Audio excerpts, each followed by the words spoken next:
glitter. Platform sneakers, all the boys want a picture. Two foreign cars, I make rich look richer. Save your breath, baby, I'm not going home with ya. Mini skirt on, take my body in glitter. Platform sneakers, all the boys want a picture. Two foreign cars, I make rich look richer. Save your breath, baby, I'm not going home with ya. Mini skirt on. Two foreign cars, I make rich look richer. Save your breath, baby, I'm not going home with ya.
A collection of the area's very best senior soccer studs come together for one last battle on the pitch as NCOSSCA All-Stars today, with players from all over the region coming together right here at Crestview High School. So get your popcorn ready and get set, because we've got all-star soccer action on the way next.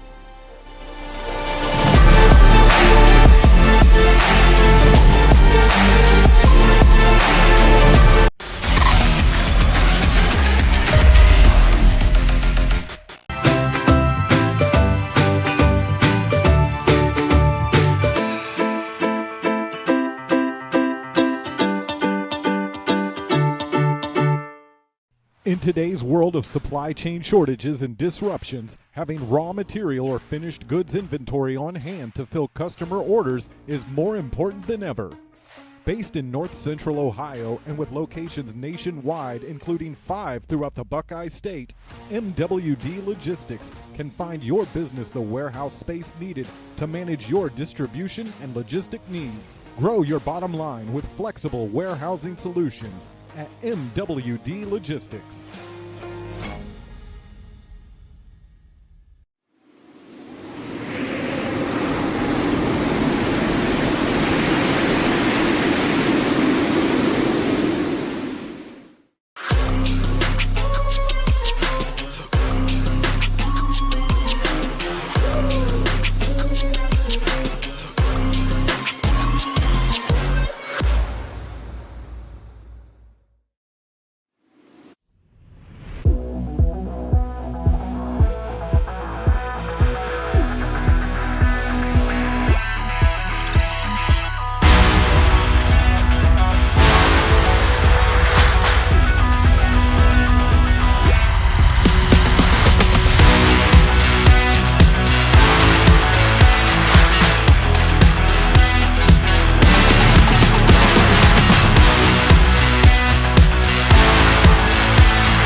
We welcome you back to Crestview High School for the NCOSSCA All-Star Soccer Showcase. I am Brian Skowronski, gonna be keeping you entertained along with all these awesome athletes here this afternoon and morning. And a lot of amazing talents out there, of course, for both sides. Let's learn about each of them, beginning right now with our team spotlight for the dark team. We've got a dark and a light team here today. The squad comprised of kids from all those different schools that you see there, and I'll go ahead and list off all the participants.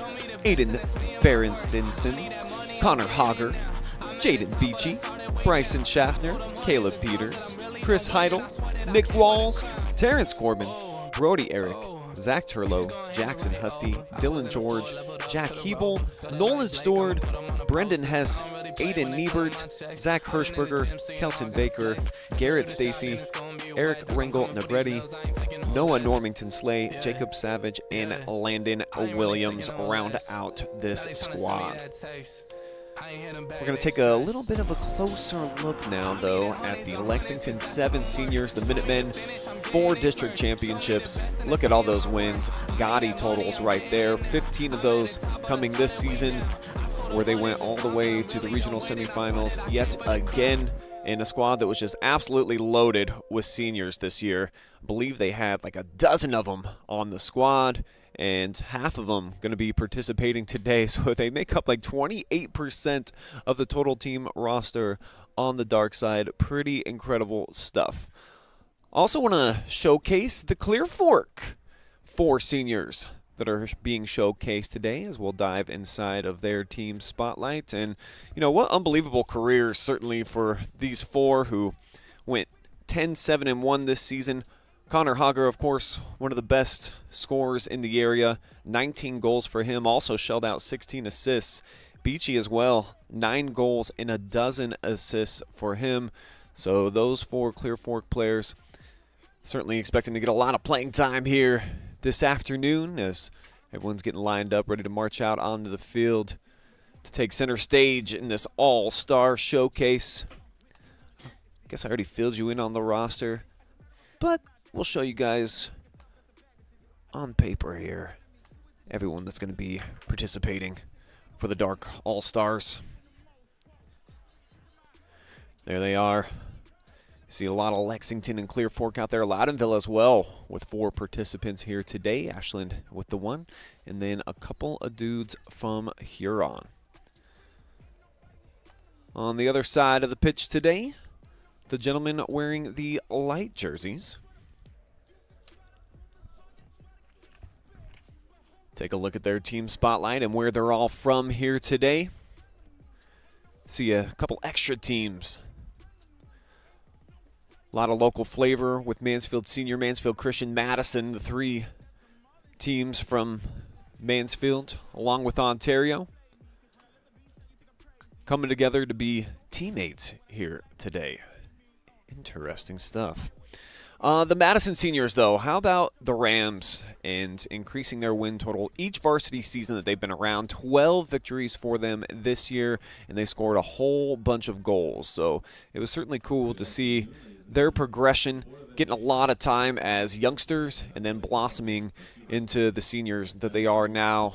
Several of them playing here today for the final time as high school athletes, at least on the soccer pitch. Some of them will be playing winter sports, doing some spring stuff as well, but always very unique to have these opportunities to get together with some of the very best right in your backyard, dudes that you've been competing against for years and years and years, and now you get to crew up with them here today. So the roster for the White All-Stars, there they are. Holloway, the lone player from Crestview. Edison's got a couple. See all those Madison Rams. Mansfield Christian, 2 loaded with Bowman, Hawk,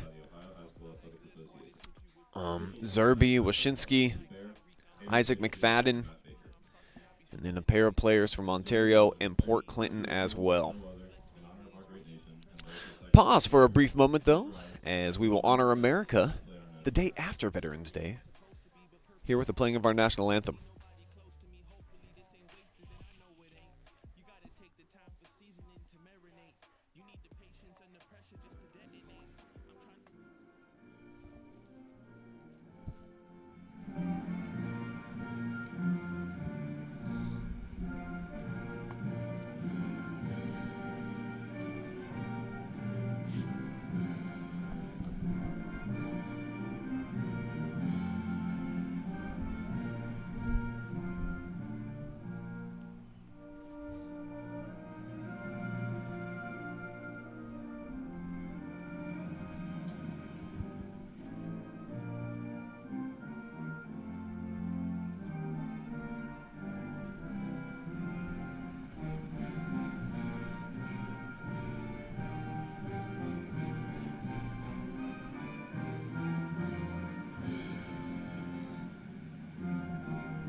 And for our players, the away team, number 5 from Crestview. So there is your national anthem, and time to get ready to Edison, jump into some all-star soccer action here on a Sunday afternoon in Olivesburg. Number 7 from Madison, as you already saw, Dagan Hurd. tons of talent out here on the field today. Braden Rogers. Number 0 from Madison. We'll turn it over actually real quick to the PA announcer. Number 18, We'll give these Madison, kids their CJ Steffi. due Number 4 diligence. from Let's hear Madison, about them. Travis Jameson. Number 20 from Mansfield Christian, Isaac McFadden. Number 16 from Mansfield Christian, Luke Zerby. Number 2 from Mansfield Christian, Davis Wushinski. Number 7 from Mansfield Senior, Quinton DeBolt. Number 0 from Mansfield Senior, Braxton Hawk. Number 14 from Mansfield Senior, Caleb Bowman. Number 24 from Ontario, Dante McGinty. Number 2 from Ontario, Austin Boughton. Number 11 from Port Clinton, Landon Witt. Number 7 from Port Clinton, Javio Barso. Number 1 from Vermilion, Alex Worth. Number 6 from Vermilion, Reagan Massey. Number 10 from Vermilion, Dom Soto. Number 11 from Worcester, Lewis Canis Jr. Number 19 from Worcester, Aiden Holford. And for your home team, number 12 from Ashland, Aiden Berenson. Number 9 from Clearfork, Connor Hogger. Number 11 from Clearfork, Jaden Beachy. Number 31 from Clearfork, Bryson Schaffner.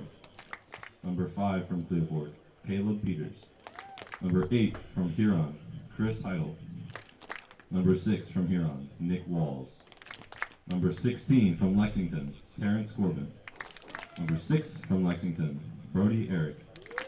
Number 9 from Lexington, Zach Turlow. Number 10 from Lexington, Jackson Husty. Number 13 from Lexington, Dylan George. Number 7 from Lexington, Jack Hebel. Number 0 from Lexington, Nolan Stewart. Number 10 from Loudonville, Brendan Hess. Number 7 from Loudonville, Aiden Niebert.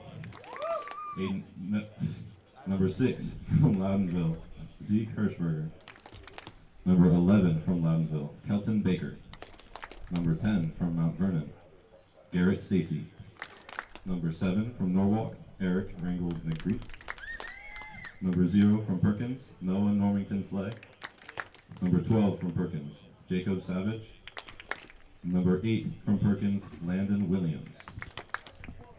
We would also like to recognize the All-Ohio athletes from the North Central District playing in today's game, which is Lewis Canis Jr. from Worcester, Terrence Corbin from Lexington, Connor Hogger from Clearport, Noah Normington Slay from Perkins, Alex Worth from Vermilion, Chris Heidel from Huron, and Isaac McFadden from Mansfield Christian.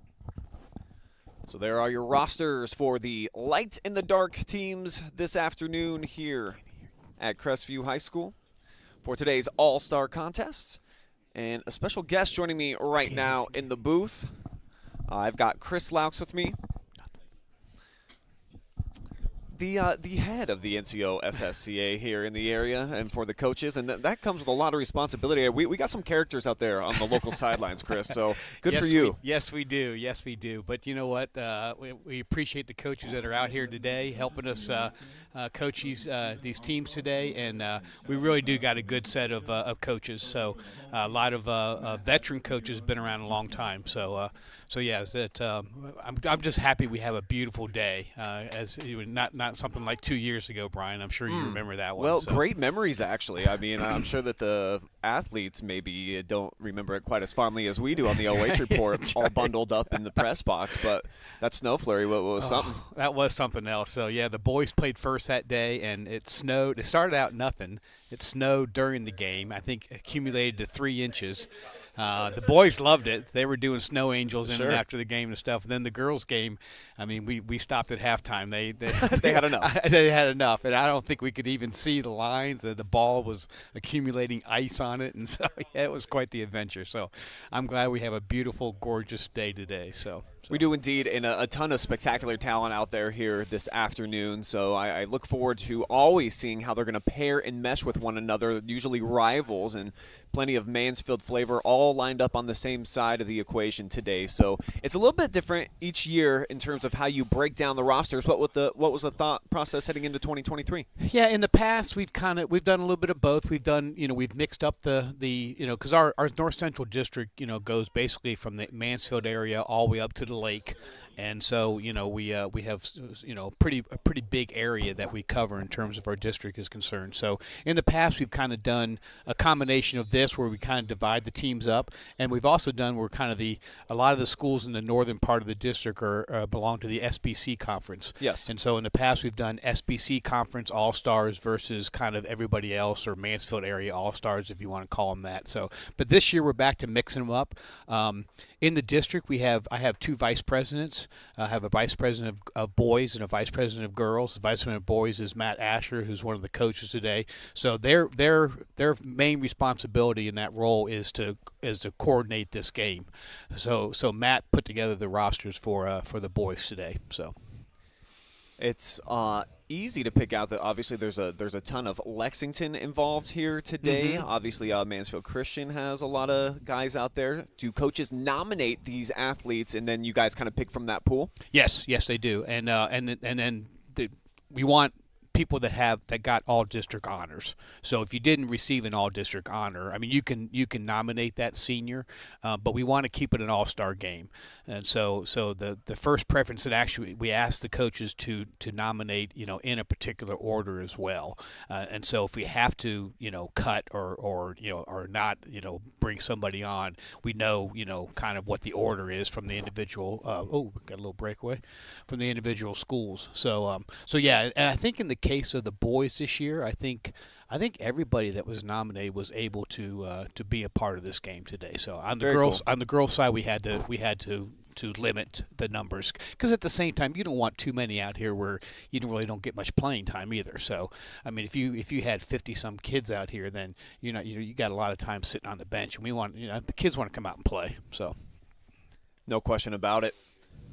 And then when you looked at these rosters, Chris, when they all came together for you, it's fun to see teams, of course, getting their roster out on the field alongside some other talent. Did you see any like 1-2 punches, or maybe a couple of players that you're like, I'm very curious to see how they're going to work with one another?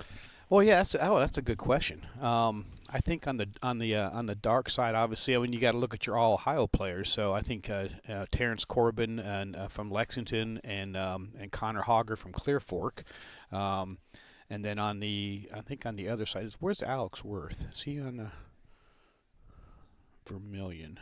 He's on the dark side. Yeah. So you've got you've got a couple all Ohio players on each side today. So and one's in the goal back here, Noah Normington Slay from Perkins. He's quite an impressive kid, both on and off the field, and you're going to hear about that at halftime. He actually was a recipient of our scholarship this year. So, fantastic! How do kids put their name in the running for that? Again, the coaches are nominate. You're allowed to nominate one male and one female from your school, and then we vote on that at our district awards meeting. So when we get together as coaches, which was I think the third Sunday in October, we get together as coaches up at Norwalk, and that's when we decide the all-district teams, and then we vote on the scholarship. So. Yeah, I'm sure it's a very special thing for anybody to get some scholarship money, but when you're looked at as not just an athlete, but also someone that's outstanding outside of the pitch, that's a great combination that you should be rewarded for, and it sounds like that's the case with your selections. And I'm telling you what, it is a hard vote because, I mean, the kids that are put up, like I said, I think we talked about this last year, Brian. I mean, there's a lot going on in the world these days, but there's still some impressive young people, and these kids that are put up for. We've got a little action going on here. Yeah, it looks like Terrence Corbin with the pull back, but Normington Slay there.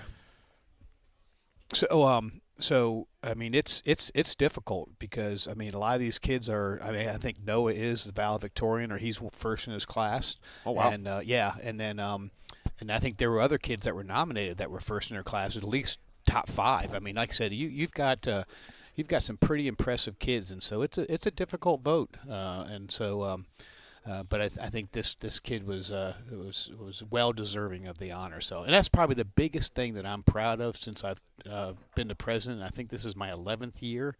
Is when I took over, I think the scholarship was like $250, and we tried to do some things to raise that over the years. To now, I think the last 3 years we've given $1,000 to one male, one female. So,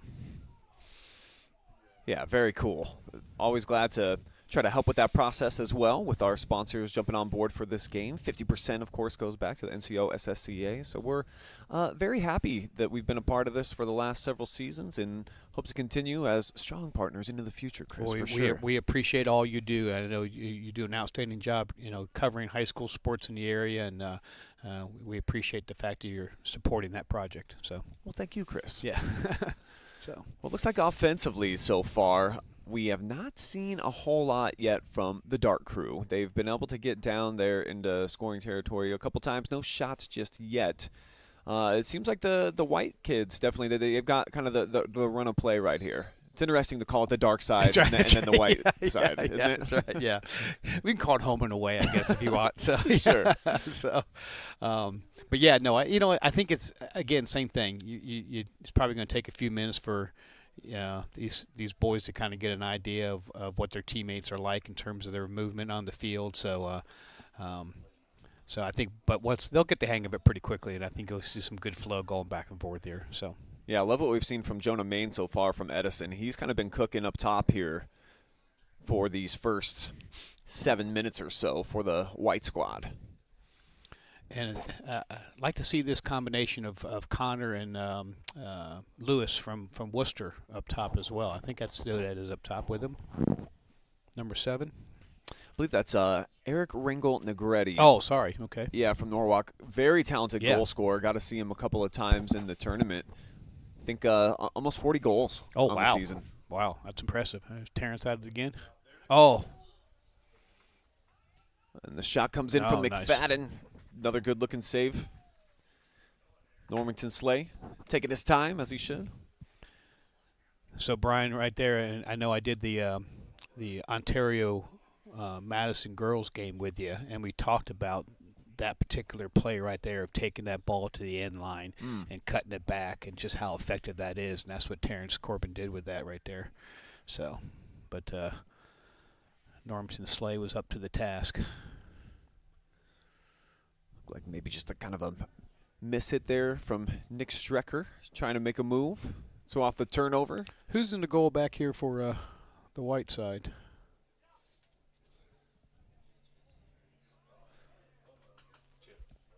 Oh, we got our first goal. Just like that, the counterattack, the first shot here of the afternoon for the dark side.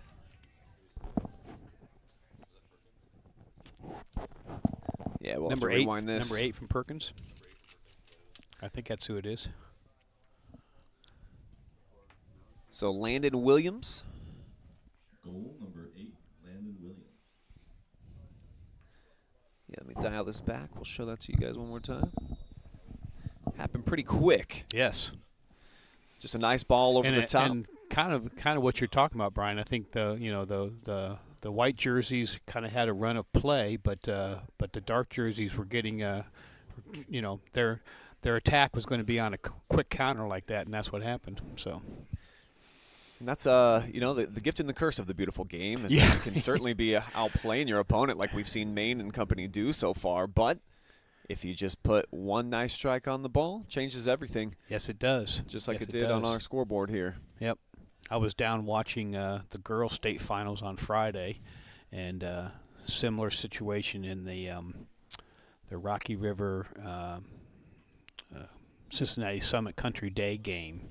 So Rocky River just pretty much controlled possession. Just could not break that final third against Summit Country Day.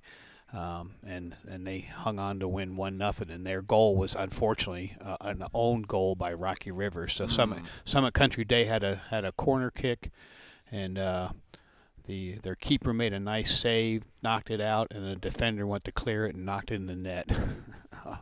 So yeah, that's a bummer of a way to have your season end on the biggest stage, of course. Yeah. So, but getting there, what a awesome accomplishment all in its own. Yes.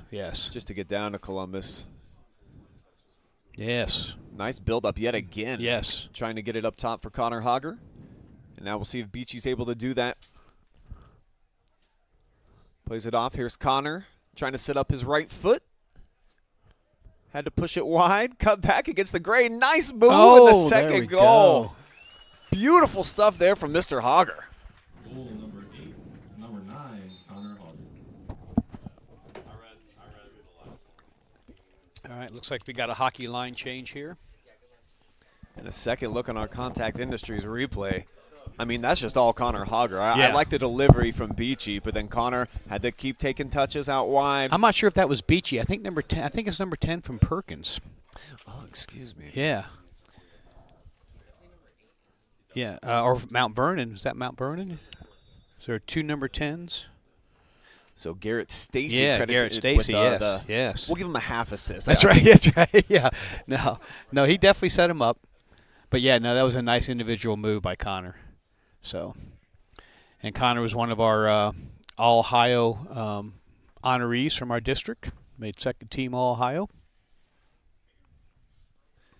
Yeah, quite a few All-Ohioans out here on the boys' side of things with District Player of the Year, Terrence Corbin, of course. First teamer, Hager was a second teamer. Normanton Slay, second teamer. Worth, a second teamer. Even Mansfield Christian, Isaac McFadden getting second team All-Ohio. And here he is with a nice touch off the takeaway. So a little bit about that process too, Brian. So again, we meet in October and decide our all-district teams. Oh, and then from that, you get a particular number of athletes from your district that you can then nominate for All-Ohio honors depending on how many schools in that division are in your district. Okay. So it's a slotted amount of spots. So in this case, so in the Division I boys, we had 2 that could go down and be voted on for All-Ohio. And then in Division II boys, we had 4. In Division III boys, 2. So then the same process happens then down in Columbus 2 weeks after our district meeting, where we have 10 coaches districts in the state of Ohio. So there's a representative from each one of those districts in a room, and then you present the athletes from your district, and then they do a voting process. Just it's very similar to what we do at the district level. So, and then from that is determined the first team and the second team, and everybody's all Ohio that goes down. It's just a matter of determining the first and second team. So I think the first team is 18, and then if you make the top 18, your first team, and then everybody else then has second team honors. So, but still, quite an honor to be All-Ohio. Oh, without question, and especially to make the top 18 players in the state from your division. What an honor for Terrence Corbin. Yes, and then the banquet. The banquet for All-Ohio will be December 10th this year, and they hold it at the Villa Milano in Columbus. So, sounds fancy. Oh yeah, it's very nice. They put the State Coaches Association really does a nice job with the banquet, and we'll have 300 plus people at each the boys and the girls banquet. So sounds like a fun night all the way around. Mm-hmm. Classy joint in Columbus. Bunch of awesome athletes hanging out together. Yep. Usually get a speaker of some sort, and but the main thing obviously is to honor these athletes, young men and women. I'm sure you guys noticed that there's a ton of purple out on the field now. Lexington has kind of taken over. They've got 7 kids participating in the match today. I think they're all out there right now. So I think we kind of messed up earlier, didn't we? I don't think we were saying. Oh no, the massive purple out there. So. Oh yeah. But 11. I think it was Jonah Main that was down here. I think we called him Terrence Corbin by accident, but so yeah, they definitely look at them. They're matched up. That's right, exactly. Here. Yeah. So. Fairly similar looking dudes. Yeah. I think Maine's hair a little bit longer. That's right. and no gloves for Terrence today. But that would be something during the regular season, didn't he play some midfield as well, Terrence? Yeah, he's a very versatile threat. Yeah. I love watching him play because he can move up top if you need him to. He's certainly, I think, at his best when he's back defending, but also can play in the center mid too. So he's just one of those guys that just throw him out there on the pitch and he'll make it work at any position. There we go. The only thing I don't know, Brian, for you is if any of these athletes are going on and playing at the collegiate level. I'm sure some of them are. I know Connor wants to. I'm not sure Connor Hogger wants to, but I'm not sure where he's ended up. I'm not sure if you've heard anything as far as playing at the next level. We got another breakaway. Yep, this is Bergensen. Big shot, turned away. But the Dark Squad looking to stay on the attack here. As the light team able to clear it, we'll take another look at that last shot attempts. Plenty of heat behind that one. Good looking kick save from Braxton Hawk. Oh, great move. Yeah, that is nice. And actually, I think we got it wrong again. I believe. Is that right? Playing up top right now is Luis Canis Jr. from Worcester. Oh, okay. Yeah. Didn't get an opportunity to watch them play in person this year, but I definitely recognize them from last season now. That makes a little more sense. It's coming back to me, Chris. There we Quite go. a few number 11s out Yeah, there. exactly. Yeah, I think there's 3 of them. Yeah. Gets a little confusing. But, at least, Brian, we got you jersey numbers this year. Killed it. See, in the past, we never did that for you, and I apologize. So, and it was a bit more of a guessing game. Yes, so, right. I mean, we've been off here a little bit early on, but we'll get it dialed in. That's right. I think we're just over 15 minutes in. I got these kids down now. There you go. Well, you're a professional, so. Close to. Unlike me. Another chance here for the White Squad. Set up. Oh, good McFadden. hit. Yeah, I tell you, Normanton Slay. I didn't realize he's a tall. I mean, he's got the perfect body type for a keeper. He's lean, tall. Good hands. You can tell right Good. there. Yes, excellent. He broke all kinds of records this year. I know for the school records at least. I'm trying to think. Which can be, a good thing and a bad thing, of course, if you're getting peppered with shots all the time. Yeah, exactly. Yeah, most career saves and most career shutouts for Perkins. So.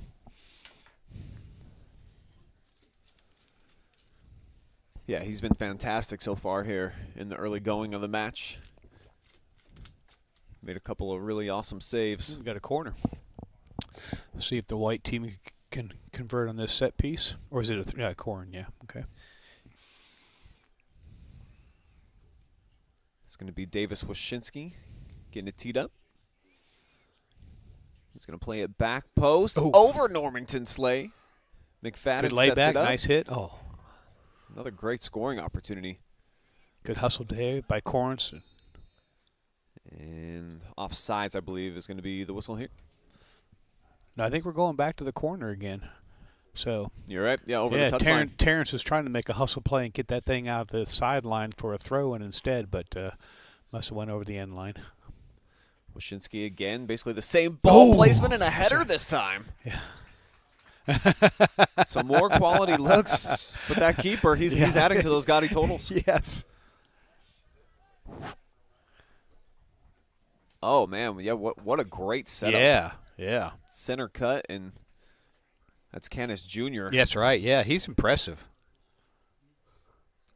Looking to make his break now. He was our player of the year in D1, so.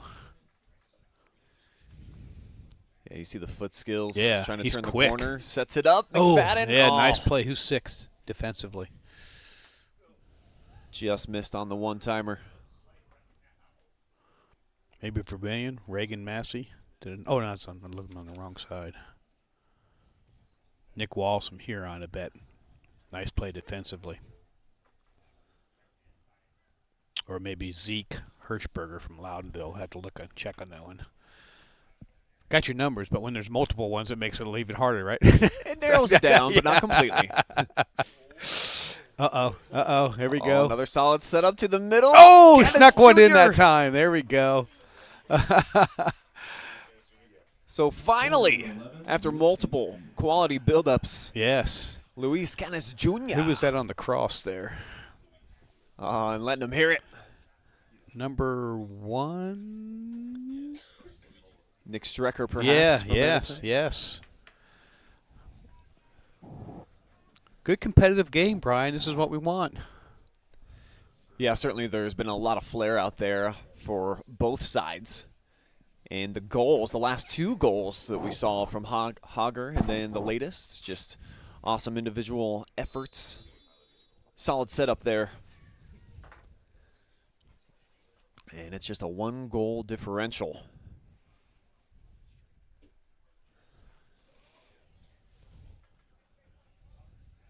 Berenson off the cross, gets it deflected.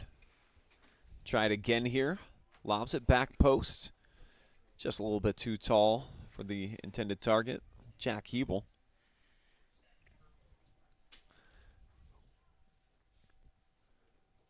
And now the white squad able to turn the corner.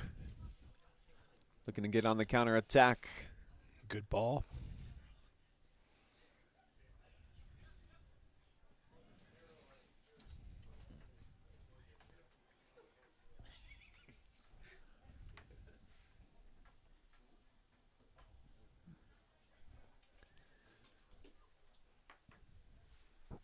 See who this favors on the throw-in coming up. Looks like White's going to keep it. 12. I don't think we have another number 12 listed on the roster. Yeah, I don't see who that is on the outside back here. I thought I saw a W on the front like it's a Worcester player, but good ball there. Yeah, try to set it up through the middle. No shot attempt. And a good ball, chance for transition game out to Berenson. Against the grain, going to be one-on-one with the keeper. Oh, nice save. Excellent. I think they know each other back there. Let's check this out one more time. Yeah, unbelievable kick save there. That's a great thing about this game right here is these kids know each other, and a lot of times you're playing against somebody that maybe you used to play with, and so. Who do we have in net right now? I don't know. That's what I was trying to figure out now. I'm not sure who we have in net back there. Going to get a mass substitution here. Yeah, because they changed out. It's not the kid that started.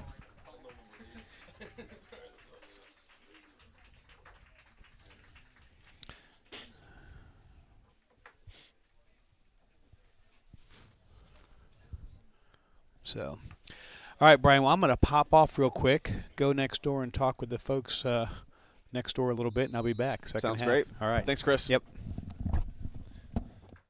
That is Chris Laux, the president of the NCOSSCA.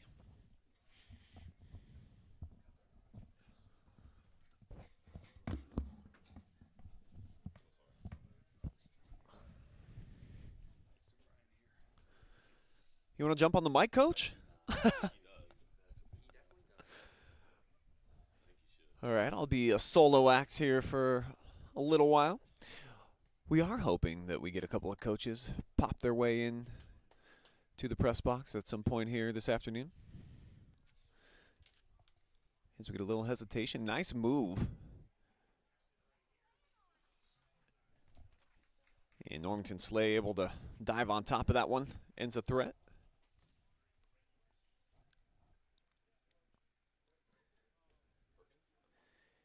I believe that was Landon Whitty.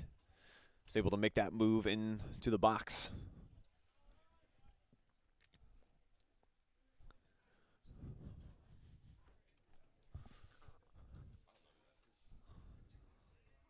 Deflection here. We do have a new player from Worcester that's into the mix.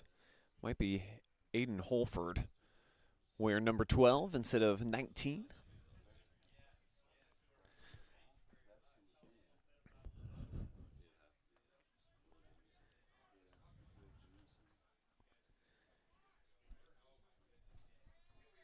Do want to say hello to everybody that's watching right now on Facebook and YouTube, and invite y'all to drop us some comments as we get a big shot and a save. We'll back that up, show that for you. Take it all the way back from midfield. Let you see this build-up launch from beyond the football 20-yard line.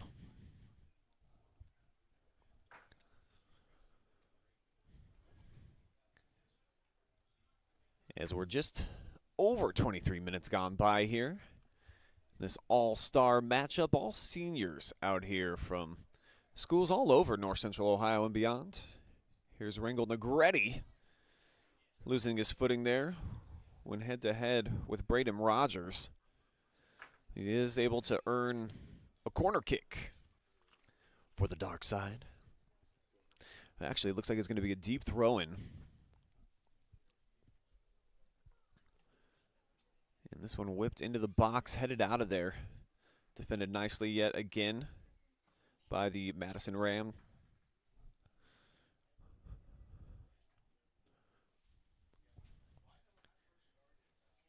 Here's Chris Heidel looking for some options. Now they'll lay it out wide. Bang, back post. Ooh. A lot more dangerous than I think I anticipated that being. Just one touch. Good flow, but it sails over top.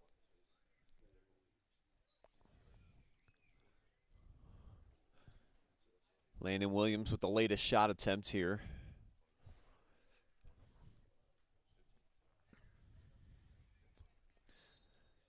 And now a whistle is going to blow this dead. As we've got a foul somewhere back near midfield.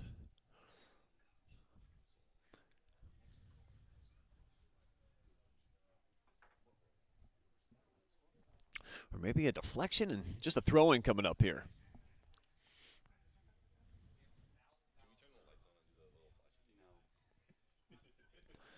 Turnover. Here's Brody Eric trying to find Rangel Negretti. Now Holford lays it back to the keeper.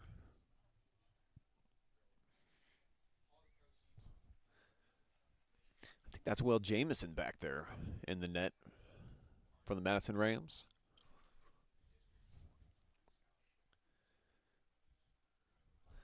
Madison with 5 players competing here today. Got a few of them out there right now, and another setup and one touch. Second miss hit here for Williams. Got it clean, just a little bit off target.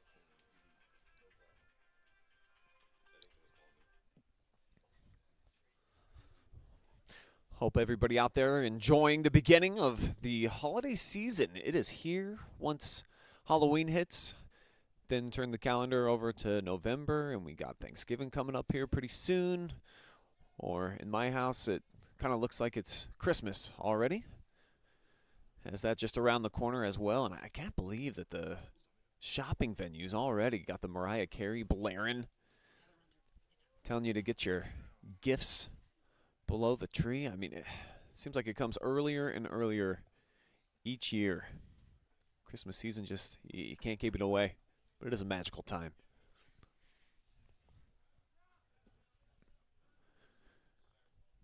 Great looking strike there. Going to set up Brody Eric, who normally Brody's going to be back playing center defensive spot. And that's the beauty of these all-star games. You get to mix and match, be all over the field, different spots.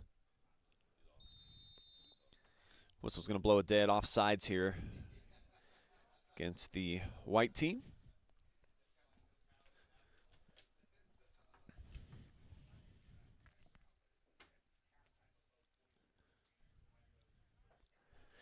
If you're just joining us, it was a 2-0 advantage for the kids in the dark jerseys. Got off to a really nice start. Last goal, of course, belonging to the white crew. That one from Lewis Canis Jr., who's probably had the most shot attempts so far here in the contests. As Jamison cleans up this one from Ringel Negretti. Acrobatic play just to keep it in bounds.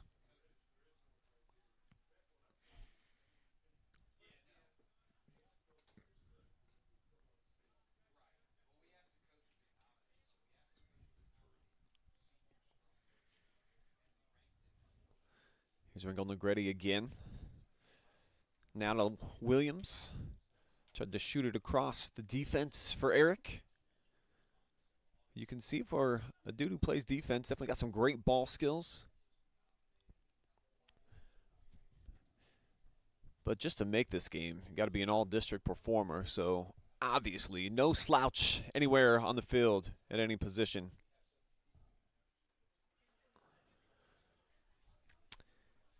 As we pause for a quick substitution here for the white crew.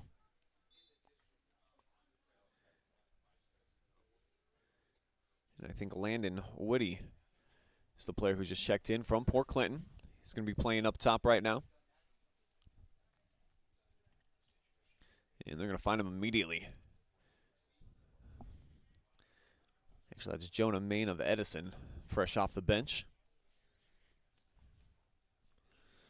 At least do a quick turnover. And the black squad, nice throw. Of course, can't be offsides on a throw-in. So Ringel Negretti almost got behind the defense. Shoots that one through the 5-hole. But an easy save for Jamison.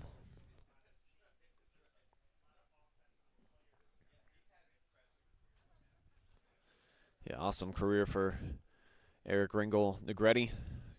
Kind of had to develop into a scorer. And took full advantage of that process this season as a senior. Set a school record, 8 goals in 1 game. Ridiculous.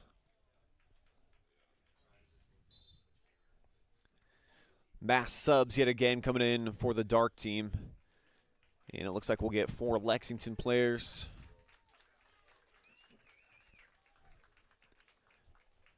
A couple Clearfork guys.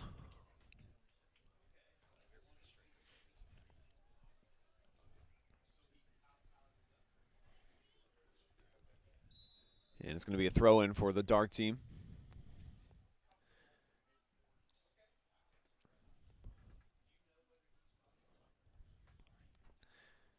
Here's Beachy with his first touch. Now lobbed up far side. Team's battling for possession now. Canis Jr. looking to make a move, and a sharp one at that. Blows by the defender. But a bit mismeasured there with the cross.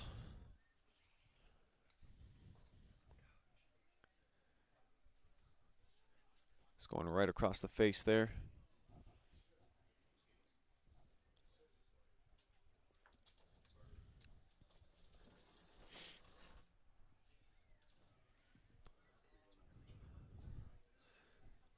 Nice turn here for Holford. Back to Canis Jr.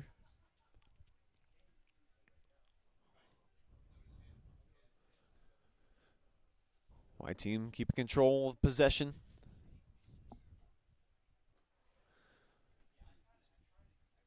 Trying to find some gaps here in the defense.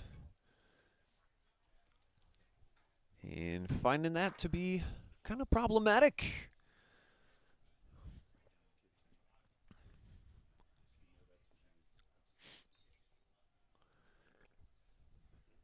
Going to be a dark throw-in on the way on the far side, as we're under 8.5 minutes to go here in this opening half. Seen flashes from both offenses here this afternoon.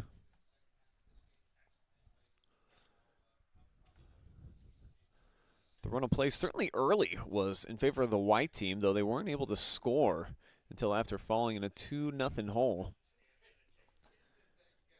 And now with the continuity of these 4 Lexington players up here in the midfield and up top, be interesting to see if they're able to get something going here in the latter portion of this opening half.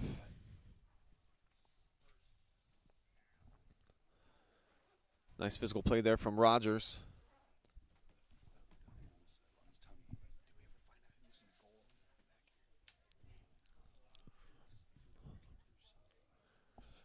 Here's Hebel on the charge. Lays it back for his teammate. This is Zach Turlow. But Canis Jr. comes back, able to come up with the theft.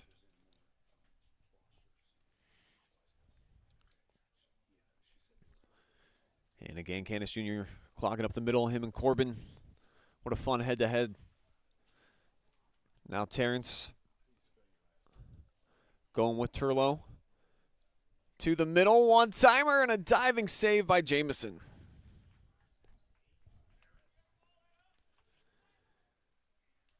See Aiden Berdenson with the shot. But quickly coming back the other way, the white team. Chipped in front. And Slay falling on top of it. Buys himself a couple extra seconds.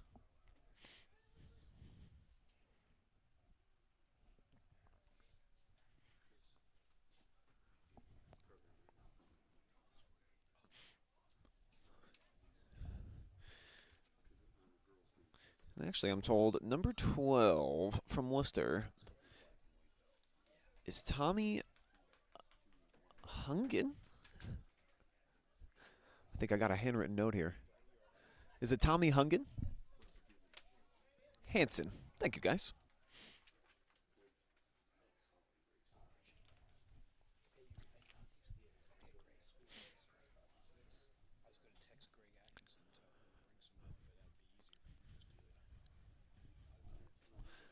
Plenty of space here for Hebel.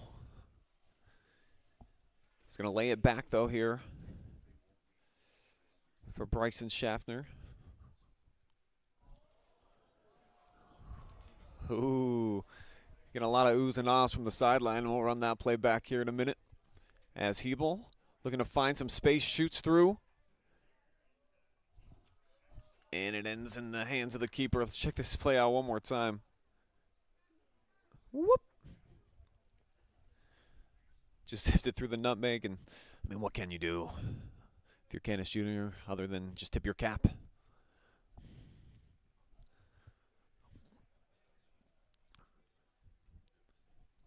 Big ball to the middle now. Almost a nice setup on the through ball.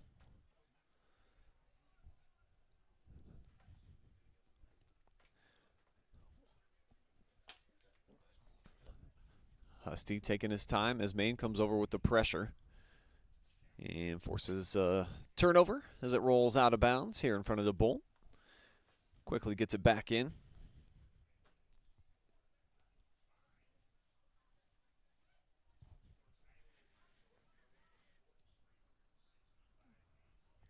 Now off the deflection, here comes Terrence Corbin.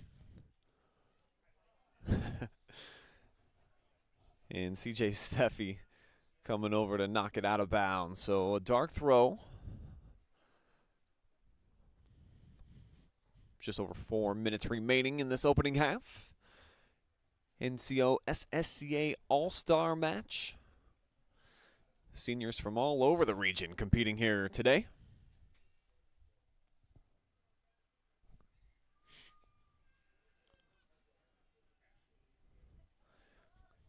Including 8 All-Ohioans.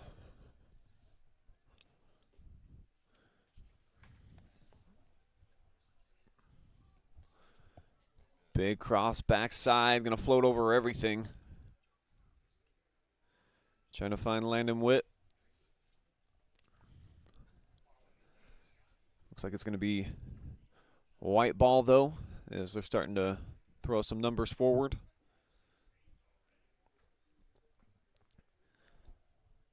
Dom Soto of Vermilion taking his time. He might have the big throw.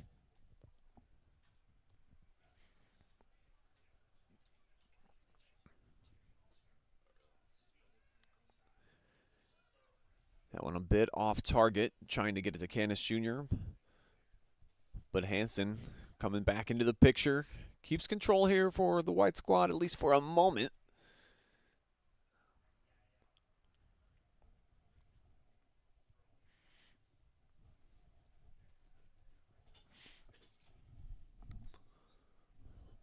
Decent crowd on hand here as well. Just check the home bleachers.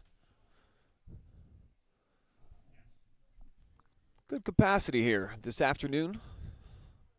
Check out these All-Stars in action. And really an awesome honor, of course, to be selected for this game. As there's a big shot from Berenson that he just misses yet again. He's had about 3 setups today where he's been a foot or 2 wide of net.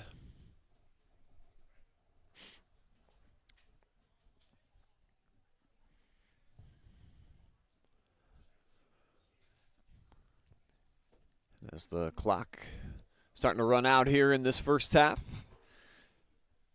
Maybe a scoring opportunity or 2 remaining for one of these teams.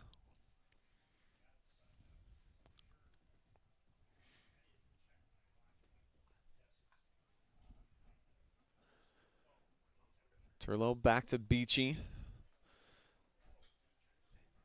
Sub 90 seconds now, looking for some holes.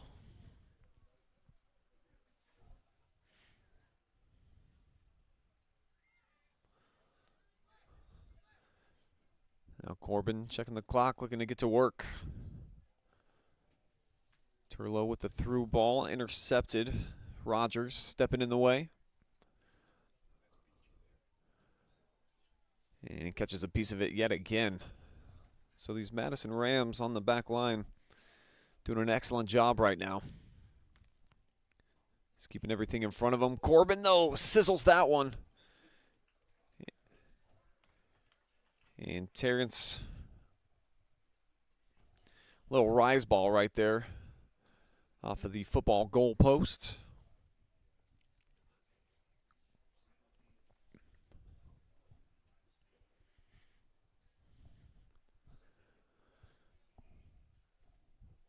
Final seconds here. Dark team looking to add to their 2-1 advantage. Might be able to get one last look on net.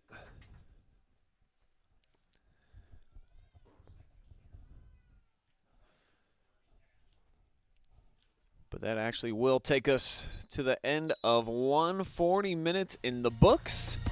And the Dark team with a 2-1 advantage right now. We will take a quick commercial timeout. We will be back with some announcements. I know that they are going to be giving away their scholarship awards as well here. So keep it locked in here on the OH Report. We'll be back live and free at Crestview.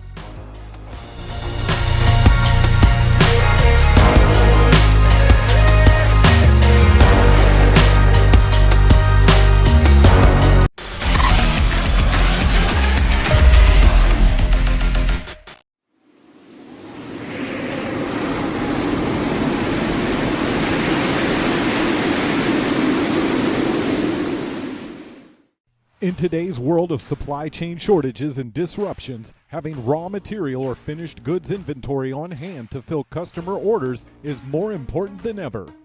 Based in North Central Ohio and with locations nationwide, including 5 throughout the Buckeye State, MWD Logistics can find your business the warehouse space needed to manage your distribution and logistic needs. Grow your bottom line with flexible warehousing solutions at MWD Logistics.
Back here at Crestview for the NCOSSCA All-Star Showcase, and that is Mr. Chris Laux down at center field. Let's hear from them now.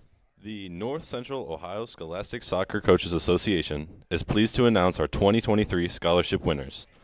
The winners were selected by a vote of the District of Head Coaches. A $1,000 scholarship is awarded to one girl and one boy from the schools in the district. The male winner this year is Noah Normington Slay, a senior at Perkins High School. Noah has the following achievements and honors: 3 times All-Conference, 2 times All-District, team captain for 2 years, most career saves, most career shutouts, and 1 time All-State. His academic honors consist of a 4.375 weighted GPA, first in his class, 32 on his ACT, 42.5 college credits completed by graduation, and other school and community activities includes National Honor Society, Chick-fil-A Leadership Program, Yale Leadership Program, Impact Leadership Program, mission trip to Kenya and Tanzania, leading youth soccer clinics, church to youth leader, and Night to Shine volunteer. Congratulations, Noah, and good luck with your post-secondary goals. Yeah, what an honor and achievement there for Noah Normington Slay. And as you heard, all the different accolades, and like Chris was mentioning, he's probably an even better dude off the field than he is a player on the field, and he has been sensational so far back in net for the first 40 minutes. Hopefully he gets some more playing time in the second half, because the kid truly is a joy to watch, and $1,000 richer for his future. So congratulations to Noah. We will step aside one more time and be right back with some halftime nuggets from yours truly. And then we'll get you all set for second half action. You're watching live and free Boys All-Star Soccer exclusively on the OH Report.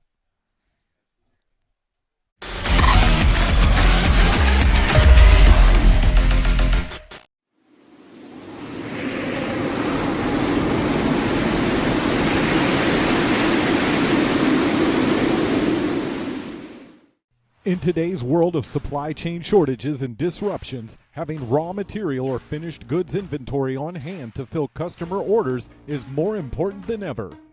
Based in North Central Ohio and with locations nationwide, including 5 throughout the Buckeye State, MWD Logistics can find your business the warehouse space needed to manage your distribution and logistic needs. Grow your bottom line with flexible warehousing solutions at MWD Logistics.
We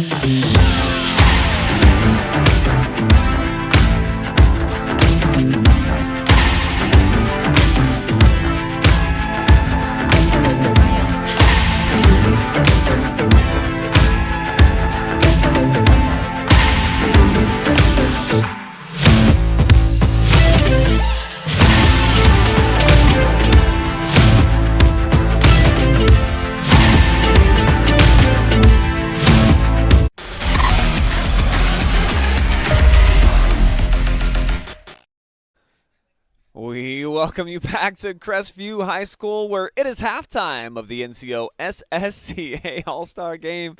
And that wobbly camera lady over there getting smacked in the back by the president, Chris Laux, so we can't complain.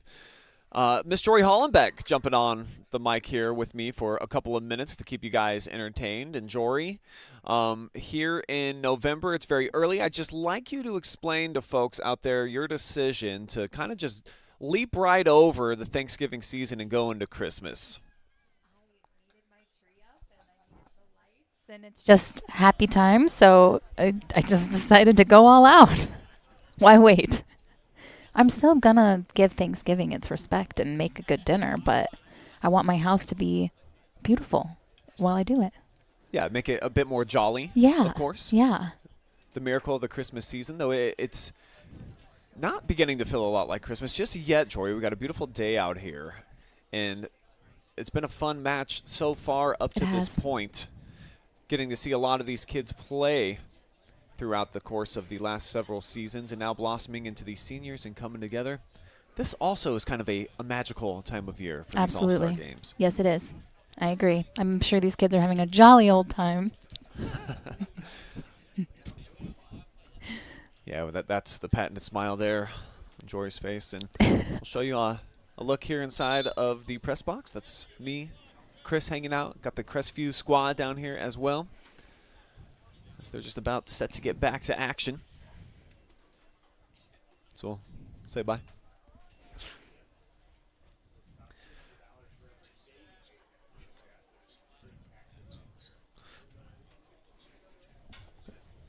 Thank you, Chris. So I'm told we might get Tim Lord joining me on the mic here in the second half, head coach of the Madison Rams, and hopefully a couple of others from around the area out here watching their athletes compete. Tim's got 5 playing here today for Madison. As that kick will start off our second half action. Jory, have you had enough of I have. being I need mic'd up? I need to focus All right, I'll on come the take ball. that off your head. Okay, thanks. Let you focus on your camera work.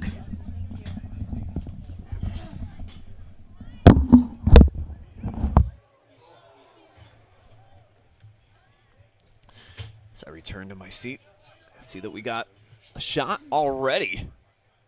Like 20 seconds here into the second half.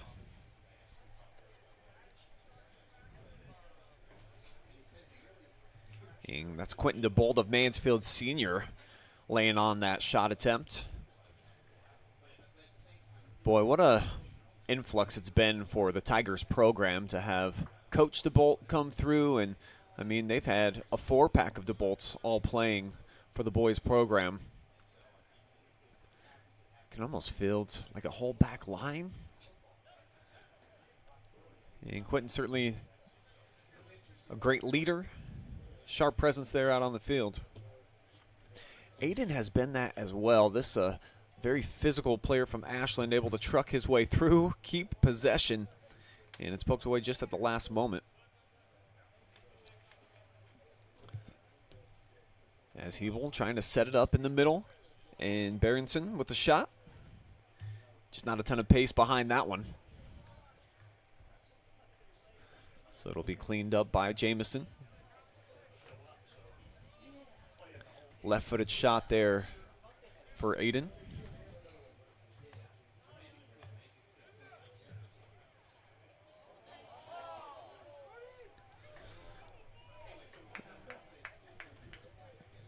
Another good ball there. Ends up in the hands of Jamison. Jumping over to our chat section. See what's going on out there. See, we've got Justin Crawl watching. Say what's up to the Tiger. Cheering on Braxton and the boys. And over on Facebook, got Grace watching from Pittsburgh, PA. Wishing good luck to CJ and the whole white team. Thank you for your comments. Keep them coming. I'll read them here over air when we get some dead balls and such.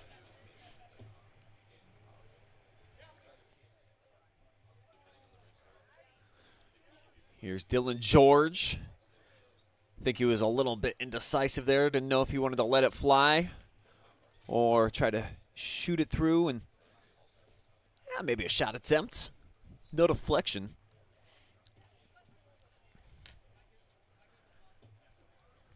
So a goal kick on the way here for the white squad. Big booming kick. Canis Jr. has it sail over his head. But here he is collecting and rains a missile from way downtown. Didn't even hesitate here from the football 27-yard line.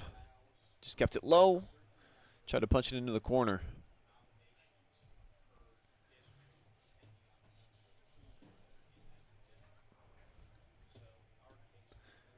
George keeps it in bounds. Now it's back to Dylan.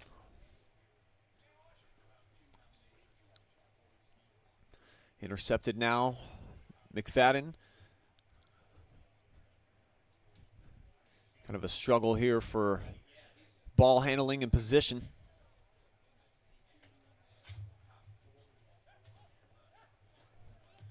And Hansen rips it outside.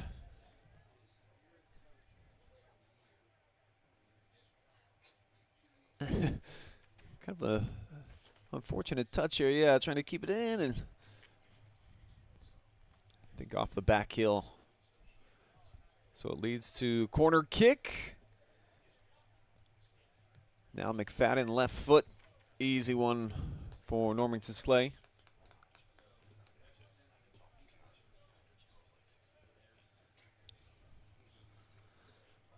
And Noah again showcasing why he's the best in program history for Perkins. Great size, length.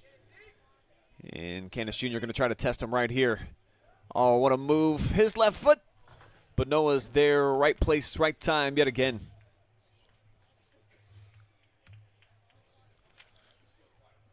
God, just such acceleration every single time for Luis.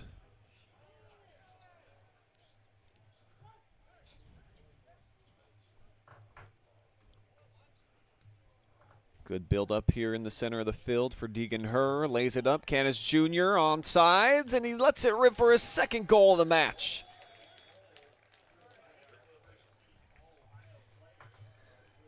And we get celebrations at the All-Star Game. Row, row, row your boat to an equalizing goal. Goal, Luis Canis Jr. Check it out a second time on the Contact Industries replay. Definitely got to give some love to her for setting it up. And then we probably got to get a replay just for the celebration. Let's check this out again. And this obviously all impromptu. I would assume there's no practice time for these guys coming into this afternoon's game.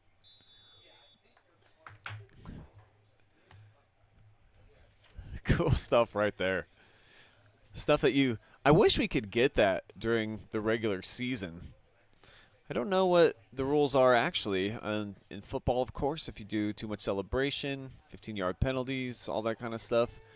I'm not sure if they issue cards if you all jump in a group-style celebration, as Noah comes way out from that. Living on the razor's edge right there. Now Canis Jr. with the blow-by. Oh, just a missed touch. I think some here in the crowd thought he might have got fouled on his way. Jacob Savage stepping in and making that defensive play. Luis going to get another chance here. Thought he was going to let it fly. Now to the outside for Hansen. The Worcester teammates give and go. and somehow found its way through the defense here. Pretty close. Now the counterattack in full effect.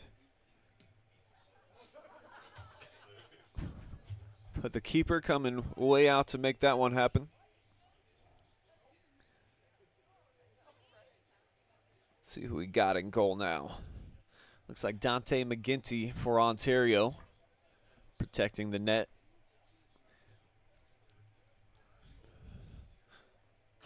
Big ball is going to make its way out of bounds for Normington Slay.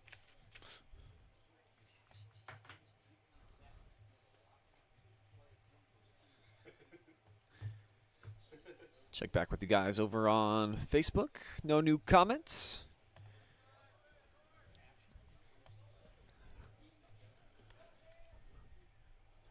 Oh, dangerous one there. Almost ended up at the feet of Tommy. But the Dark Squad able to push it out of bounds. So a throw-in on the way here for the White. Short throw for her. Oh, what a turn for Luis! No hat trick just yet. But wow. Look at that. That's almost like in basketball. When you pull the chair out from under him, you're leaning into the defender. Felt that way. Just an unbelievable effort from Canis Jr.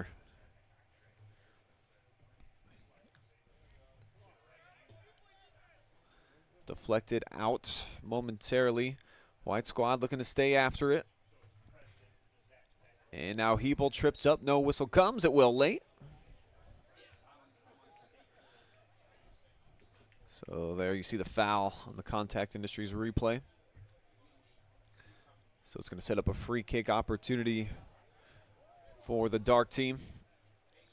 And they'll have Normington Slay handle it. Got a huge leg. And I don't think that ever made it back into the field of play. Maybe did just catch the touchline there. As mass substitutions on both sides right now coming in at the 31-minute mark. I think we might have fresh bodies all over. 10 new players for the White team. I think it might be 10 as well for the Dark.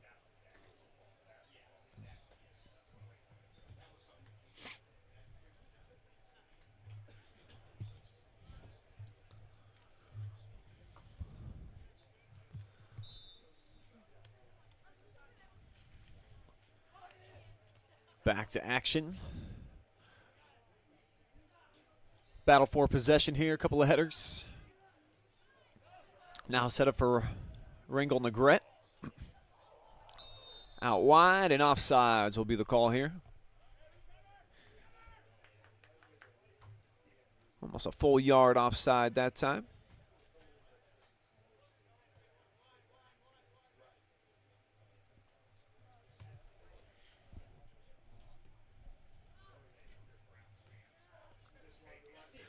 Nice header there by Jaden Beachy.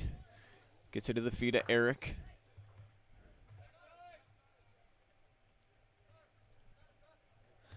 And now Hager trying to thread the needle.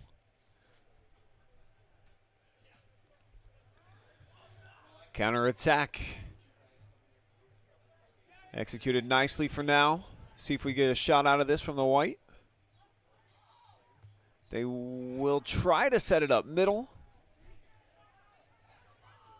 And it will settle in front of the net. Look back at the full buildup.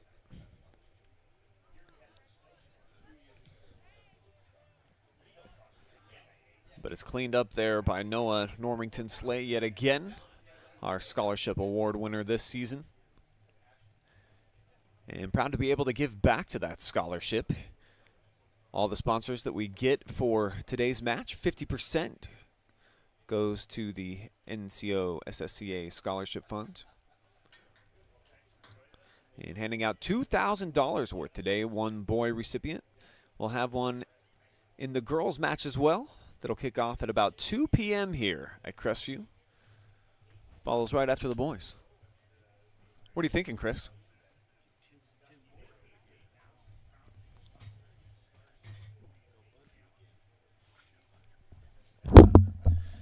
We will welcome Chris back into the mix here.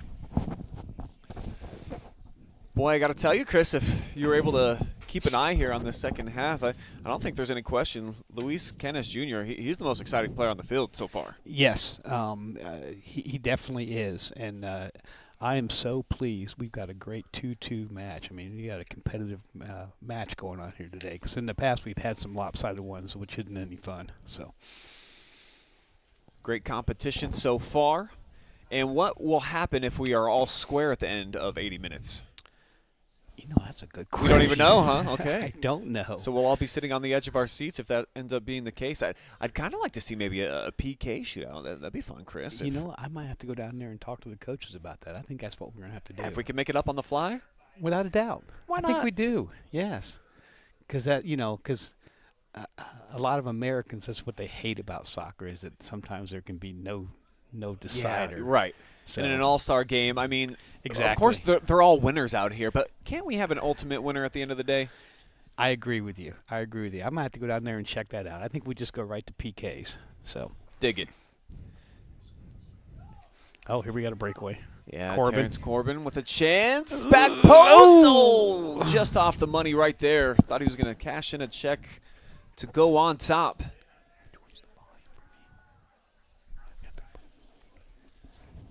And Terrence getting to play a bit more aggressively on the offensive end today than what he did with Lexington during the regular season. And you love seeing kids like that are super unselfish and will play where they need to for the betterment of the team. We've seen it, I mean, year after year. Kids always make decisions. Well, the coaches make the decision, but then the kid buys in. And I think that we saw Terrence do that. Well, that's the key, is the buy-in. So, I think you'll see success when you have that buy-in. So, and sometimes, I've heard kids in the past go to coaches and say, hey, you know what? I think this is the best place to utilize me this year. That's best for the team. So, yeah, it's good to let the players have a say, certainly, as well. Because they're the ones out there kind of stirring up the drink. You coaches putting the ingredients that you think will combine for the right elements. That's right. I heard something, I forget where I heard this quote that said, players win games, coaches win players. Yeah, so. That's a good one. You might have to coin that, Chris. I know. Actually, I do remember now where I heard it. So there's a great documentary about a gentleman named Bill Courtney down in Memphis, Tennessee, coaching a football team that was north side of Memphis, rough neighborhood. And like the 10 years prior to him showing up were like 4-96. They were just, yes. I mean, a lot of kids, were either, they had a better chance of being in jail or shot than graduating from high school.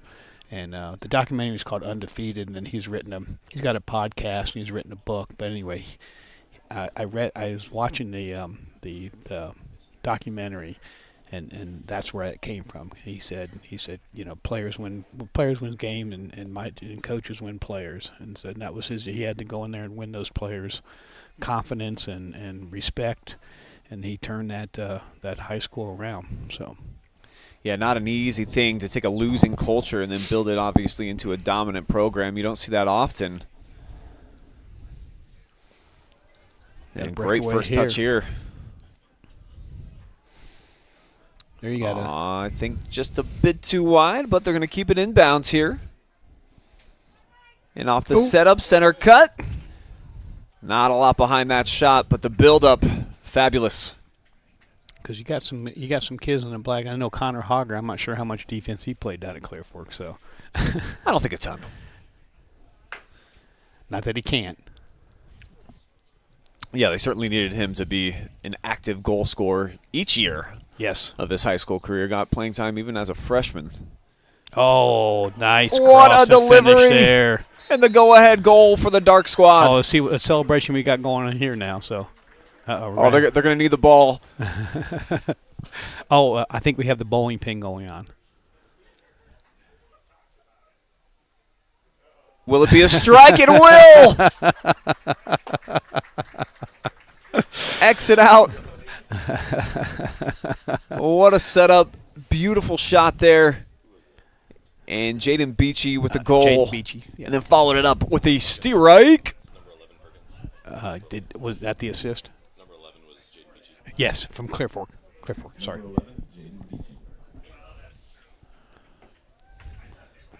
So big congratulations to Jaden getting on the board here and pushing the Dark team out in front. Well, now we may not have to think about that PK shootout. Yeah, for now. So. And as in years past, Brian, please, I'm going to look for your feedback with a few minutes left on the player of the game. So. Yeah, it's definitely going to be a tough selection. I mentioned already that I think Canis Jr. has been the most exciting player so far. He's got 2 goals. Just because they come out on the losing end doesn't mean that you can't be the MVP of an All-Star game. Exactly. Yes. And I think the way we put it, just player of the game. So who was the outstanding player of the game? Rangel Negretti has it settled for him. As he sips that one. You say he's from Norwalk? He is from Norwalk, their leading scorer this season. And more of a facilitator, played in the midfield last year. I read a great article on him in the Reflector, just that his coach had to explain to him, like, you're a very talented goal scorer. Just go do it. Yeah. And he had an 8-goal game at the beginning of the season. He's like, maybe I do have what it takes, coach. Wow, and that's impressive. Kind of blossomed from there. Well, that'll put him in the state record books because I know I've looked at the state record books, and I think it starts with maybe 5 or 7 in a game before you even mentioned. So. Yeah, put 5 of them up in the first half. Decided that was so much fun. How about 3 more? And I think it was against Clyde. So okay. Didn't have a great season. Yeah, but against anybody, right? At the exactly, varsity level. Yeah. Oh, another offsides. We were joking about that earlier. No, offsides at All-Star Game. Come on. No, that's right. You'd like to see him let that slide a little bit. Well, that's right, Eric. When you're a good official, you just can't help but if it's there, you call it. So. The referee crew today, that's Eric Satterfield with the call, Matt Baker also out there, and then Andy Bear, who in the middle. He's going to be leaving us after today. This will be his absolute last match, huh? On the soccer pitch, at least in Ohio? At least in Ohio, yeah. I'm sure wherever they end up going, I think I've heard they're moving to the Pittsburgh area. They have a couple daughters playing for Geneva over there in Pittsburgh area, so I think they're moving that way. And I'm sure he'll get involved once they get established over there. So they love the game. So one of the great referees this season for sure. Yeah. And his wife Michelle is the girls coach at Mansfield Christian.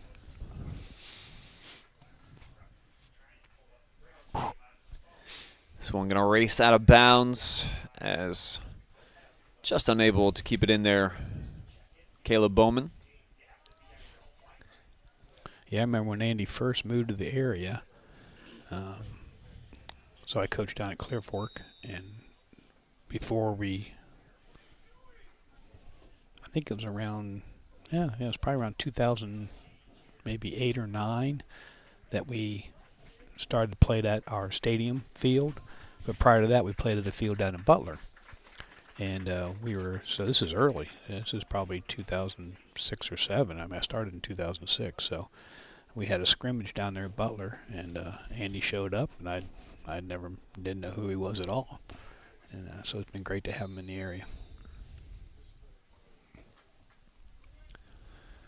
Mass substitutions on both sides, and it seems to be right about at that 10-minute mark that both teams are getting everybody off the bench and into the mix.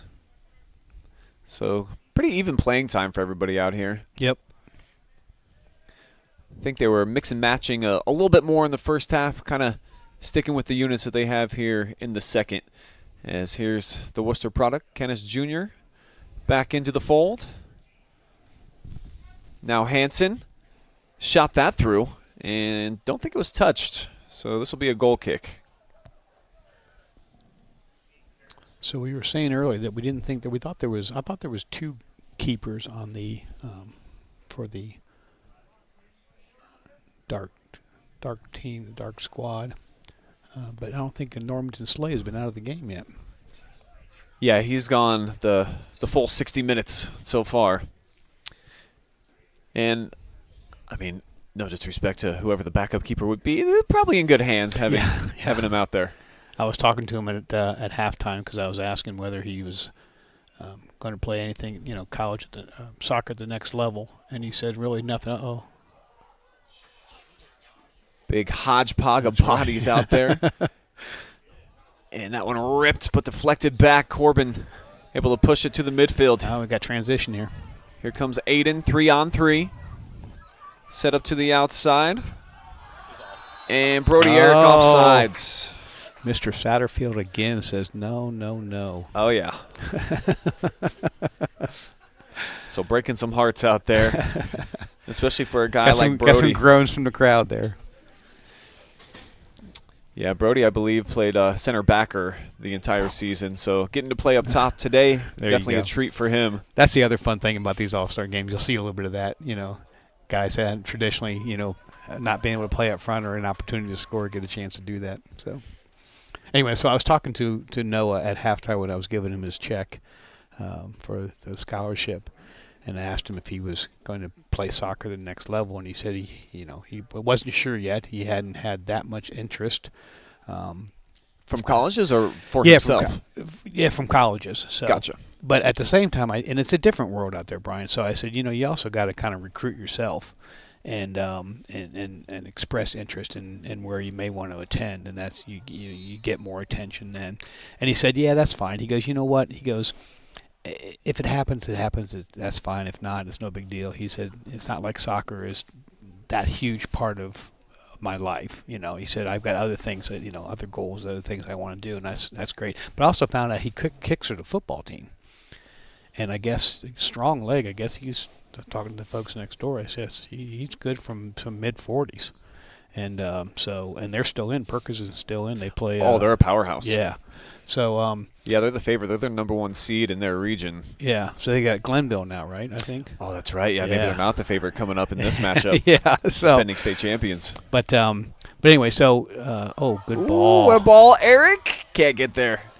So anyway, so he and I said, what about kicking? He goes, well, there's a possibility that could happen. So anyway, he's not quite sure what his plans are as far as that's concerned athletically at the next level. Oh, coming out. Oh, it squirts by Noah, but he's got friends backing him up. It's Kelton Baker from Loudonville helping on the defensive end right there. So anyway, it'd be interesting to see. I'm not sure, but just an impressive young man. Yeah, he plays basketball too. Does he? Okay. Oh yeah, he's got great size and hands for hoops. Yeah. Heck of a rebounder. I can imagine. Well, he's about the prototype build for a goalie too. So here's Brody, and the cross came in low. Was trying to find Terrence in the middle. So I listed some things that he did. Academically, and then also just community service wise, and I had to limit some of the stuff. I mean, I think it would just too much. Huh? I think it would have taken all halftime if I listed everything. But no, just a quality young man. So how many kids did you have to consider for the scholarship before narrowing it down? Yeah, I'm trying to think how many were. I think on the boys' side there was. Maybe 4 nominated, I believe, and on the girls' side, 5. Okay. So every school can put up, one male, one female athlete. We've got a breakaway here. Yeah, chance for Williams to get his second. Just wide. He started the scoring party today and nearly snuck this baby in back posts. But and when we meet for our district meeting, that's one of the first things we do is actually review those and the coaches vote on them. And so yeah, it's obviously got to be a senior, and there were some impressive candidates as I mentioned earlier, and that's always a hard vote as to who's gonna win those scholarships. So. Well, it sounds like, Chris, we just got to raise some more money and maybe 2 scholarship winners in the future, huh? I would love it. I would love it, absolutely.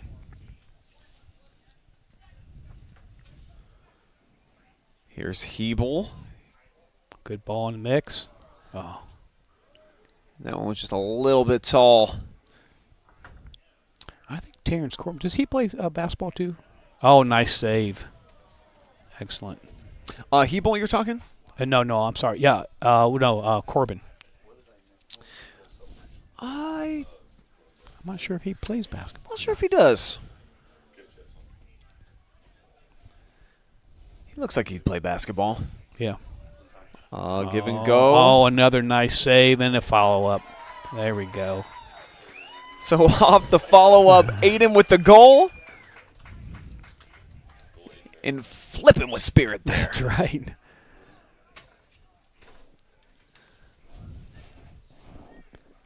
Just came in sliding onto his backside, punches that one in. Well, I see somebody just walked in that may want to jump on the mic with you a little bit there. So I'll great. let you go. Well, Greg's kind of drifting off into the corner now. He's not so sure. But the headset is open for any potential coaches here in the box. Just set those right here.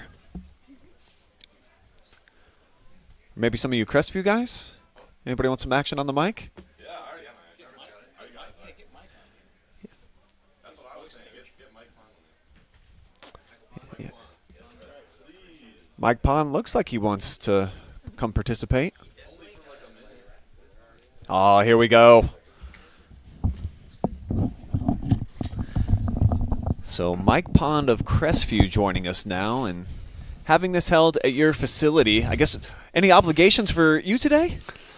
I had some, take care of the field, set the goals up, some minor things. Our athletic director couldn't be here today. His son's wrestling in a collegiate tournament today, so just some minor things to get ready. But obviously the facility's in great shape. The goals are, ready to go. Just little stuff to kind of help get things going. That was it. And you've got Tyler Holloway out here competing today. He's had a couple near opportunities in front of the net.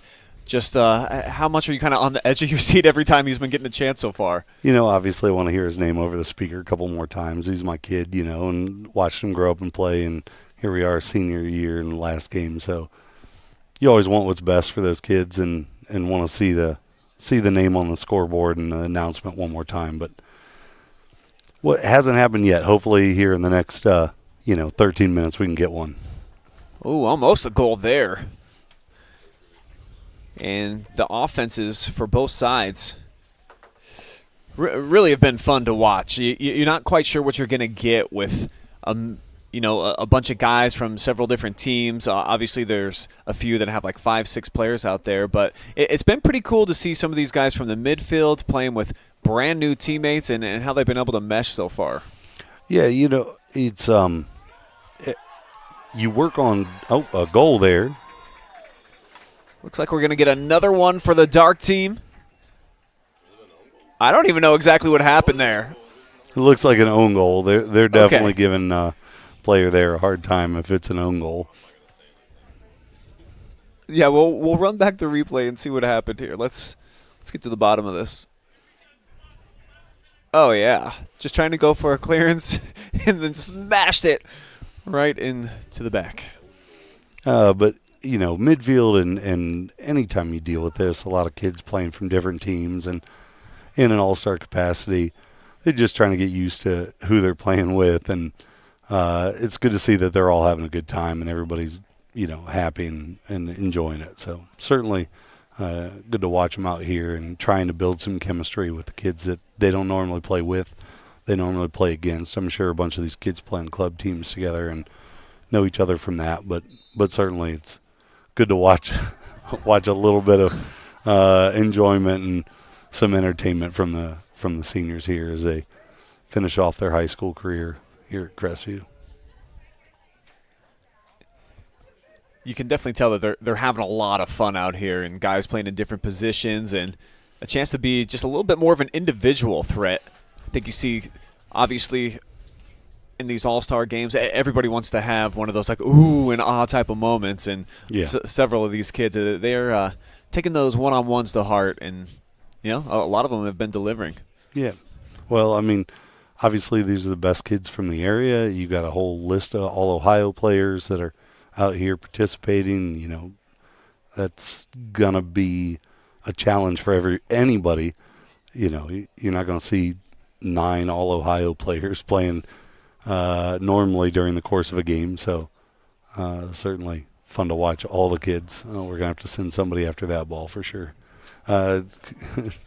Watching them all play together here has been a lot of fun.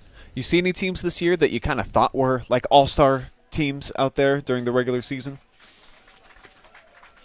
Not at this level, but we watched some of the top games on film. We watched some of the top teams, and watched Mansfield Christian play against I think maybe it was Granville. A couple of teams Mansfield Christian played early on. Tree of Life were pretty tough, and you watch some of those teams that are loaded and have a history. It's good to see that development and watch our kids try to build into that.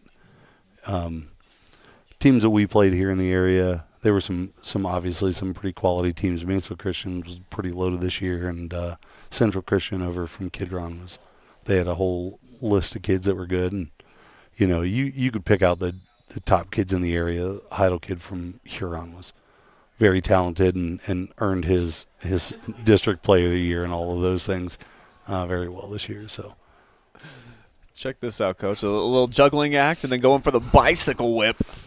I think everybody was given clear. Here we are in the last few minutes. Everybody just wants to see, okay, can you do that at this point in the game? So, yeah, seeking their highlight moment. Yep. Put it on the OH report and replay it back on somebody's, social media page for all eternity, I'm sure. Yeah, I think it's the TikToks that the kids love these days. Whatever it is. Yeah, I'm sure they're wanting to put it on somebody's page. Yeah, we'd love to have it on our Twitter X or our Instagram, certainly. What's going on here? I'll have to run the replay. I don't even know what just happened. Oh, I think, accidentally kicked the ball over the bench. And the dark team just razzing him a little bit as it went over their bench. And under 8 minutes to go here in this second half. Me and Chris were talking, what would happen if it were to go into overtime or still tied at the end of regulation, rather. And the dark team, 3 unanswered goals with Beachy, Berridson, and the own goal. Putting a little separation here. So the white squad, they got some work to do. Well, all it takes is a little bit. We saw in the first half that one change of possession. It started out, it was the white team that was getting all the early opportunities, and then all it took was one change, one misstep, and that's a beautiful game at times. It just takes one mistake can cost you. So hopefully we see a couple more goals here in the next 7 minutes of the game. Nice header down. That maybe could have resulted in a goal. If not for that, as here comes Hager, flips it forward. But the keeper waiting on it. Easy play there for Jamison.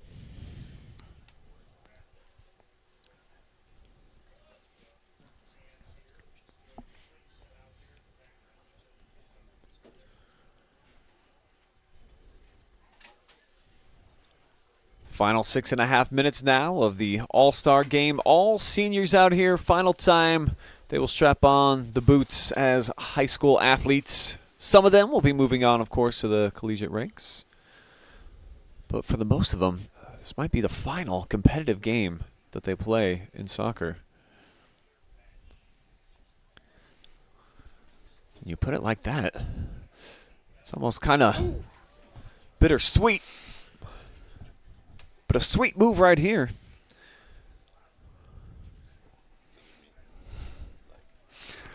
You really see him at the end trying to get those goals, and they're pushing everybody forward, trying to score one here in the last 7. Oh, yeah, they're sending the keeper up. They're sending everybody.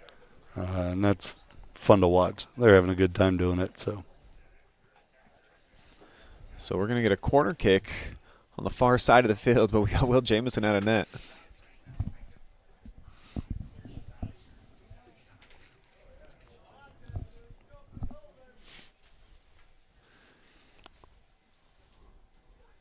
Oh, he had an opportunity, too. Ooh. Oh, sidewinding kick there from Luke Zerby. Oh. And another shot. Man, a lot to unpack right there, but a great save at the end. Goalkeeper sprinting back to get back in his position, knowing that Normanton Slay can send it a long way. Yeah, I think with a couple of hops, whoa, he could probably score it off of the punt. Yeah, I think if he had known he had an open net, I think he would have shot it anyways. In this style of format, I think that's okay, too, to let your goalkeeper send one.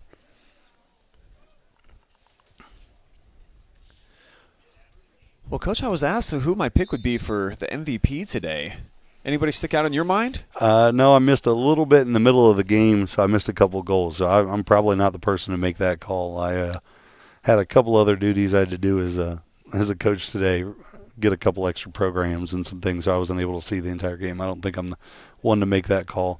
From the first half, the kid from Worcester, Lewis Canas Jr., was certainly very talented, but I think he and then Landon Williams got a couple of goals. He's had some great plays for Perkins. Yeah. Maybe 2 MVPs today? Did. Oh, just 1 trophy. Gonna have to make. So we got to narrow this baby down. I think Chris should be the deciding factor here. Factor on that one. I'll set him up and give him a headphones. Yeah, that's fair. Here. Make this diplomatic. All right. Thanks, Coach Pond. I appreciate it. Thank you.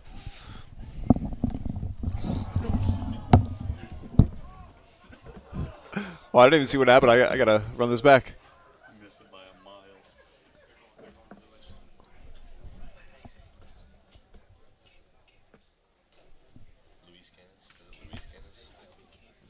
Luis Canis Jr., I can confirm, will be the most outstanding player today.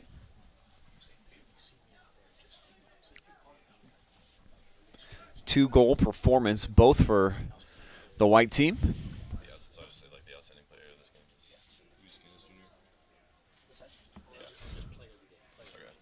Oh, nice setup. Here's Hogger from the far side. Dribbles in. And just knocked away last second.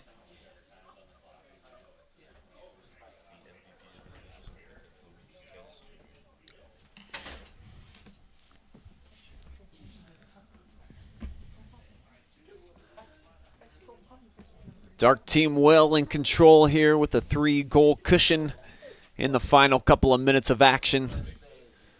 And interesting that it will be a player from the white squad who is going to be the MVP tonight, this morning, this afternoon, whatever time it is. Oh, nice carry. A chance to cut into this lead. And it's tipped, and Noah able to make the stop yet again. No surprise. He's been awesome. And a nice long run and shot attempt.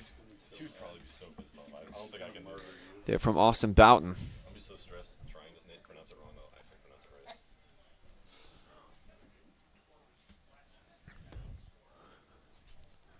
All these kids out here wanting to have their moment. Try to get in the record books with a goal. And it's not going to be Hogger on that possession. As we got a goal kick on the way, final 75 ticks. On a beautiful day here on the outskirts of Ashland. Olivesburg, site for Crestview High School. One of the more gorgeous stadiums that we have in north central Ohio.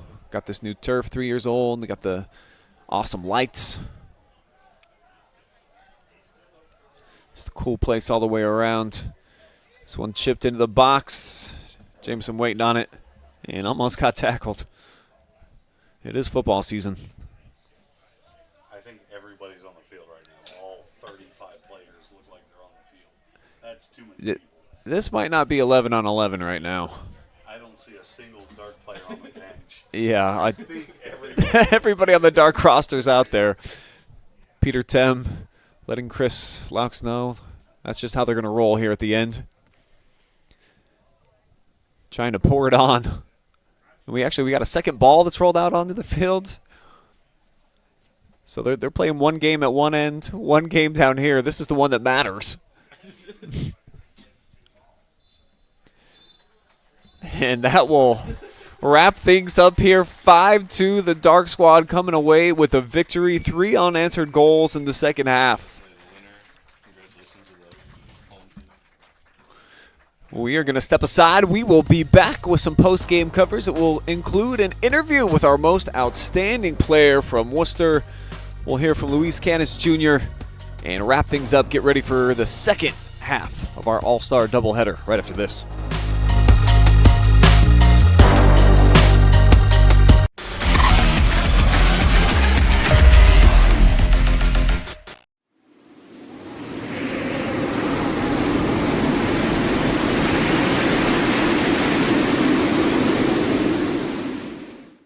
In today's world of supply chain shortages and disruptions, having raw material or finished goods inventory on hand to fill customer orders is more important than ever. Based in North Central Ohio and with locations nationwide, including 5 throughout the Buckeye State, MWD Logistics can find your business the warehouse space needed to manage your distribution and logistic needs. Grow your bottom line with flexible warehousing solutions at MWD Logistics.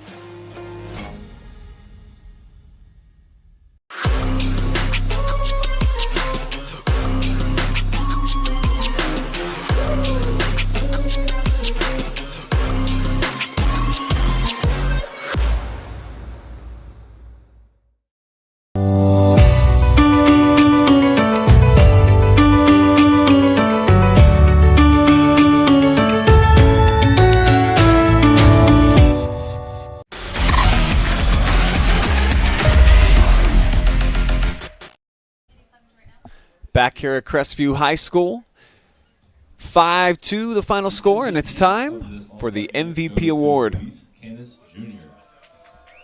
And it will be Luis Canis Jr. of Worcester getting the award. We're going to have him join us up in the box here in a moment to tell us all about how he was able to put on a show here against all these other All-Stars. Report up to the press box after. Be very appreciated.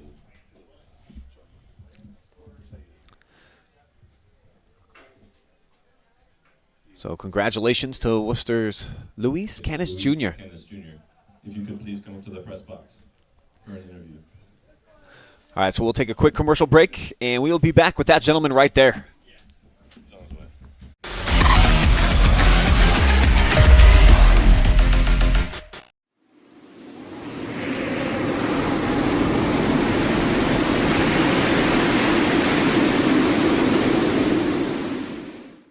In today's world of supply chain shortages and disruptions, having raw material or finished goods inventory on hand to fill customer orders is more important than ever.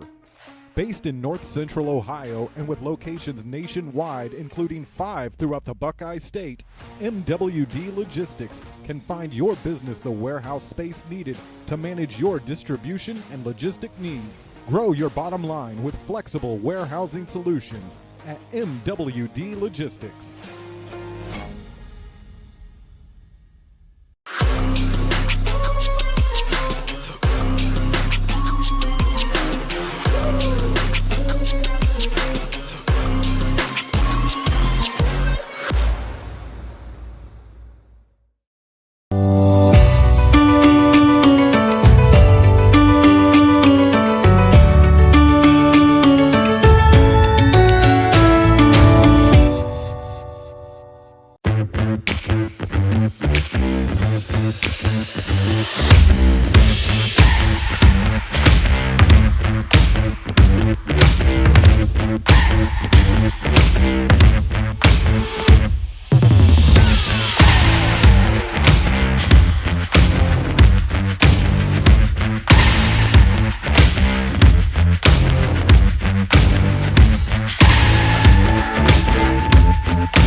we are back now with our player of the game presented by BS Media Productions, and I've got Luis Canis Jr. hanging out with me up here in the press box from Worcester, and an awesome performance for you.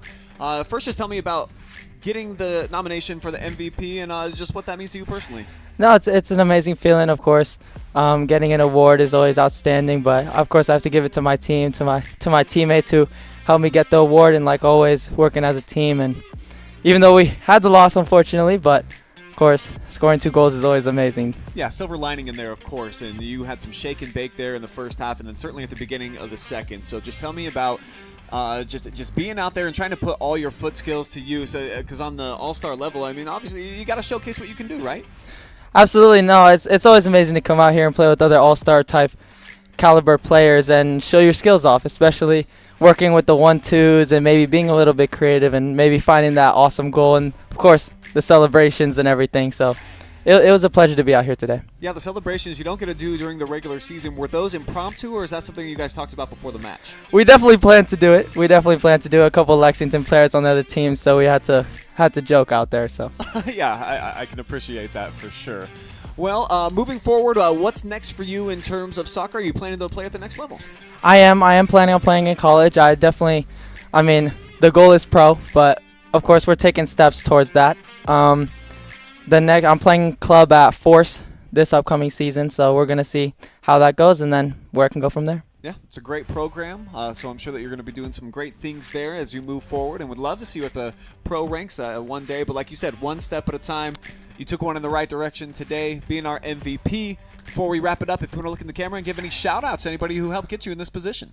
I would like to give a shout-out again to Coach JP, my coach, all my teammates on Worcester who I played with, all the ones who I played with for 4 years, 3 years, even now who are going to keep moving up the ranks and make it a great program from here on. So thank you to all you guys, and thank you again for this interview. My pleasure. Luis Canis Jr., your MVP.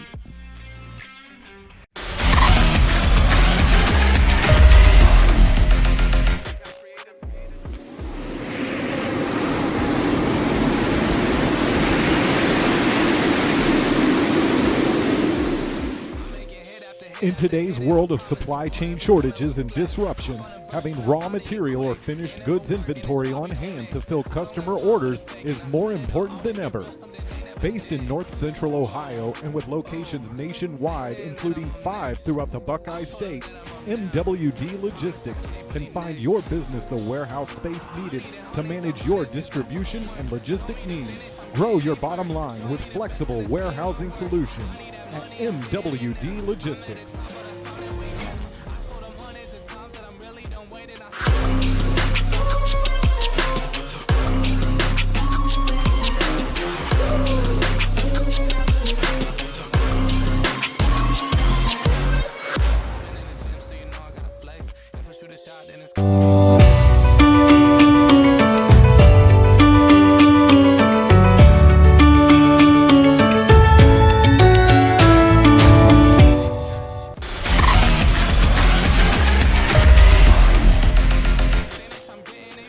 Back here at Crestview High School to wrap things up, as it's a 5-2 win for the Dark Team. Luis Canis Jr., your MVP, but we're only about 11 minutes away from the girls' game, so we got to close up this broadcast, get the next one open. We will see you guys here in a couple of minutes. So long for now.